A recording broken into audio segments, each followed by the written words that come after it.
Hello दोस्तों, आप सभी का स्वागत है हमारे यूट्यूब चैनल युवा विद्यार्थी संघ नंबर 1 पर।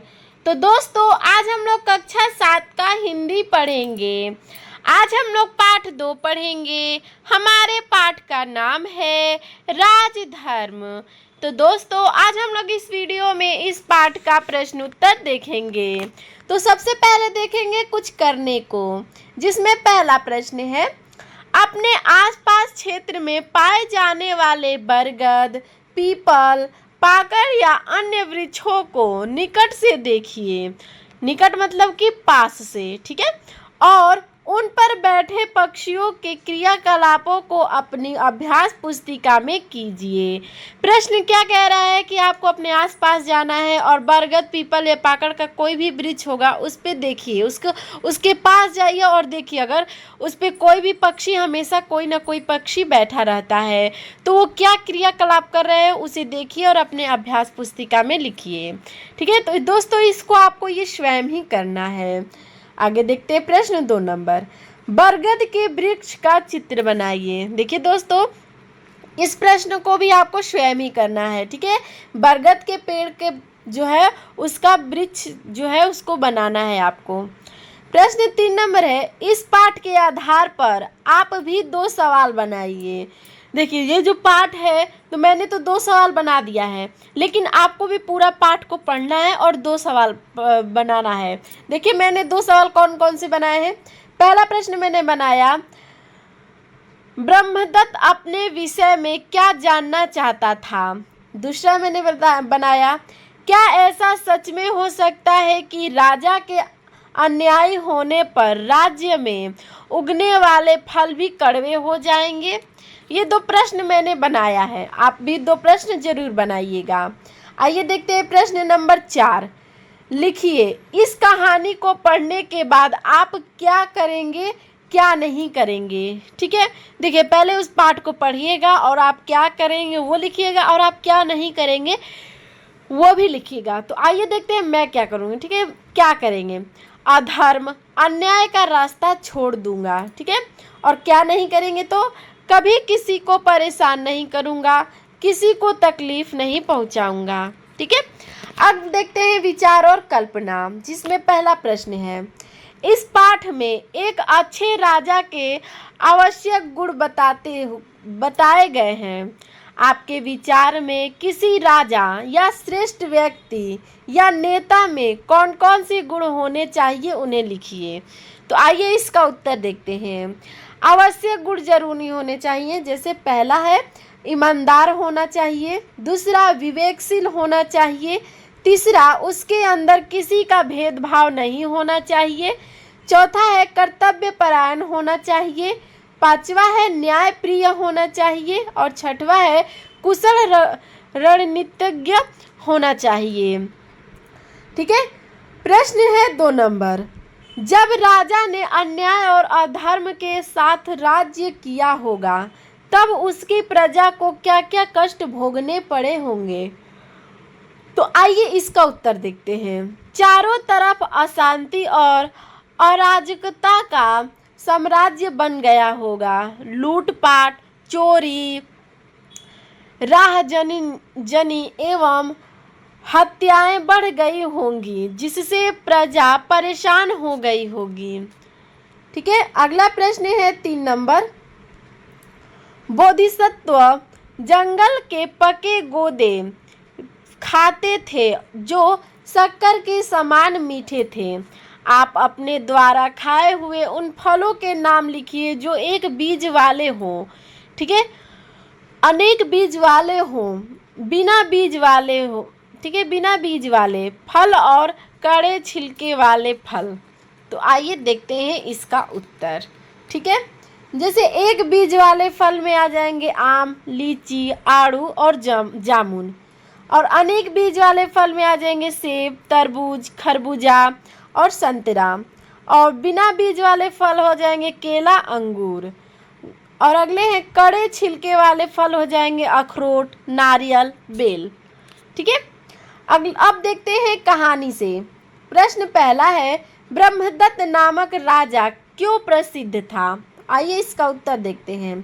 राजा ब्रह्मदत्त अपने धर्म प्रियता और न्यायपरायण शासन के लिए प्रसिद्ध था। अगला प्रश्न है, ब्रह्मदत्त नामक राजा क्यों प्रसिद्ध था? देखिए इसी प्रश्न को 2 बार टाइप हो गया है। ठीक है, चलिए प्रश्न अगला देखते हैं। ठीक है, अगला प्रश्न देखेंगे। प्रश्न नंबर 2 है, राजा ब्रह्मदत्त, ठीक है, राजा ब्रह्मदत्त वेश बदलकर क्यों घूमता था? तो इसका उत्तर है, राजा ब्रह्मदत्त वेश बदलकर यह जानने के लिए घूमते थे कि उसका दोष बताने वाला भी है या नहीं। आइए देखते हैं तीसरा प्रश्न। बोधिसत्व ने राजा को गोदों के मीठे और स्वादिष्ट होने का क्या कारण बताया? तो आइए इसका उत्तर देखते हैं। बोधिसत्व ने गोदों के मीठे और स्वादिष्ट होने का कारण राजा का धार्मिक और न्यायप्रिय होना बताया। ठीक है, न्यायपरायण होना बताया। प्रश्न है 4 नंबर, राजा ने अधर्म और अन्याय से राज्य करना क्यों शुरू किया? इसका उत्तर है, राजा ने तपस्वी बोधिसत्व के कथन की परीक्षा लेने के लिए अधर्म और अन्याय से राज्य करना शुरू किया। प्रश्न है 5 नंबर, राजा के धर्म विमुख होने पर सारा राज्य दुख को प्राप्त होता है, कथन का आशय बताइए। इसका उत्तर है, राजा के धर्म विमुख होने से सारा राज्य दुख को प्राप्त होता है। इसका अर्थ है यथा राजा तथा प्रजा, अर्थात जैसा राजा वैसा प्रजा। बुरे नेताओं से देश में अराजकता और दुख उत्पन्न होता है। अब देखते हैं भाषा की बात। ठीक है, जिसमें पहला प्रश्न है, नीचे लिखे हुए वाक्यों को ध्यान से पढ़िए। राजा ने सोचा कि जनपद में कोई ऐसा व्यक्ति मिल जाए जो उसके दोष बता सके। इस वाक्य में मुख्य वाक्य है राजा ने सोचा। यह एक साधारण वाक्य है। इसके अतिरिक्त 2 अन्य साधारण वाक्य हैं। क नंबर है कि जनपद में कोई ऐसा व्यक्ति मिल जाए, ख नंबर है जो उसके दोष बता सके। ठीक है, आगे देखते हैं। दोनों वाक्य क्रमशः की और जो के द्वारा जोड़े गए हैं। इन्हें संयोजक व्यय कहते हैं। इन तीनों वाक्यों में दूसरा वाक्य पहले के अधीन है और तीसरा वाक्य दूसरे के अधीन है। इसी प्रकार 3 स्वतंत्र वाक्य आपस में मिलकर मिश्र वाक्य बने हैं। नीचे लिखे मिश्रित वाक्य से मुख्य और अधीन वाक्य अलग अलग लिखिए।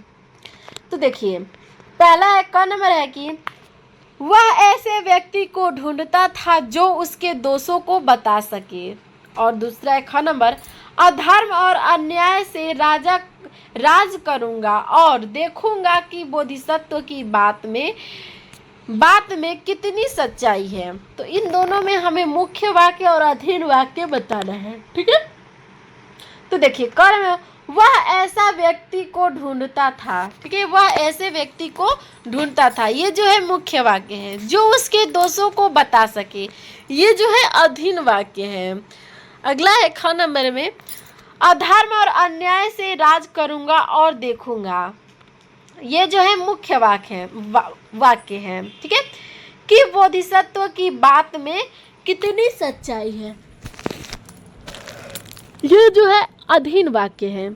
ठीक है, प्रश्न है 2 नंबर, तुलना की दृष्टि से विशेषण शब्द की 3 अवस्थाएं होती हैं, मूल अवस्था, उत्तरावस्था और उत्तमावस्था।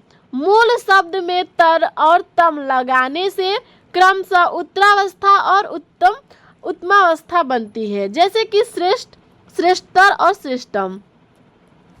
आइए देखते हैं आगे। यहाँ श्रेष्ठतर का अर्थ उससे श्रेष्ठ और श्रेष्ठतम का अर्थ सबसे श्रेष्ठ है। इसी प्रकार नीचे दिए गए शब्दों के तीनों रूपों में लिखिए, जैसे गुरु, अधिक, उच्च, न्यून, सरल। तो इस सबको तीनों अवस्था में लिखना है। आइए देखते हैं। शब्द है गुरु, तो मूलावस्था होगा गुरु, उत्तमावस्था होगा गुरुतर और उत्तरावस्था होगा गुरुतम। ठीक उसी प्रकार अधिक का होगा अधिक, अधिकतर, अधिकतम। उच्च का होगा उच्च, उच्चतर, उच्चतम। न्यून का होगा न्यून, न्यूनतर, न्यूनतम। सरल का होगा सरल, सरलतर और सरलतम। आगे देखते हैं प्रश्न नंबर 3। नीचे कुछ शब्द और उनके विलोम शब्द दिए गए हैं, उन्हें ध्यानपूर्वक पढ़कर शब्द और उनके विलोम शब्द के जोड़े बनाकर लिखिए। जैसे दिया है कि अधार्मिक, ठीक है, सुगम, रहित, गुड़, सरल, स्थूल, विषाद, अगुण, सहित, सूक्ष्म, दुर्गम, नीरस और हर्ष। तो इन सब का विलोम लिखना है। चलिए देखते हैं। अधार्मिक का होगा विलोम धार्मिक, सुगम का होगा दुर्गम, रहित का होगा सहित, गुण का होगा अगुण, सरल का होगा नीरस, स्थूल का होगा सूक्ष्म, विषाद का होगा हर्ष, अगुण का होगा गुण, सहित का होगा रहित, सूक्ष्म का होगा स्थूल, दुर्गम का होगा सुगम, नीरस का होगा सरस और हर्ष का होगा विषाद। प्रश्न है अगला 4 नंबर। शब्द अंत्याक्षरी को आगे बढ़ाइए। जैसे प्रबंध, धनवान, नदी, तो इसको आगे बढ़ाना है। जैसे कि इसका उत्तर है प्रबंध, धनवान, नदी, दिवाली, लीची, चीनी, नीला, लाल, लड़की, कील, लड़का इत्यादि। ठीक है, तो दोस्तों इसमें इतना ही प्रश्न उत्तर था। अगर आप और वीडियो देखना चाहते हैं तो आप हमारे डिस्क्रिप्शन में जाकर प्लेलिस्ट में सारे वीडियो देख सकते हैं। और आपको हमारा यह वीडियो कैसा लगा हमें कमेंट में ज़रूर बताइएगा। धन्यवाद।